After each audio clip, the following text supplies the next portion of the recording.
Since ubay-ubay na sad ang nangutana, unsa daw ang akong skincare routine, so I'll be sharing with you my most recent skincare routine.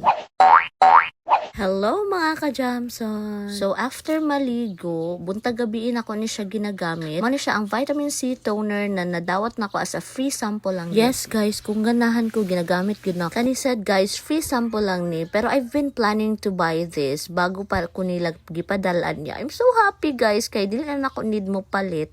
Ilahan na lang yung gihatag. Ganahan kay ko ani kay relaxing kay siya sa eye. Naamang good siya gentle vibration. Next is 10% na serum from Derma Republic. Kani siya dili na gyud ni sponsor. Wala pa ko nag-affiliate, ginagamit na gyud nako ni siya. So far good guys, mao gyud ni akong pinaka favorite serum. Pati na nako ganahan gyud kayo ani. And ang pinaka bago sa akong skincare routine karon kay kaning cream from Derma Republic ra gihapon. Ganahan kaayo ko sa iya guys kay moisturizing siya nya non-sticky tapos hydrating kayo siya sa face. So pag wala ko nagdali along with the cream gagamit ko aning electric wash siya. Ganahan kay ko ani kay na siya warming and vibrating effect. Grabe gud ka asymmetrical akong face guys ug tungod ani naka-help gud siya. Basta kay ang nabantayan nako nag-improve gud ang ako ang face. Makatabang siya, mag-reduce sa puffiness. Unya very relaxing pud siya sa face. Basta kay mas ganahan ko ani kaysa sa atong traditional na wash siya guys. Unya pag mag-skincare ko guys ginaapil gud nako akong liog oy. Lain kaayo nindot kayo kag nang pero itong kay kag liog. So after sa skincare guys, look at that. Diba nice kaayo dayon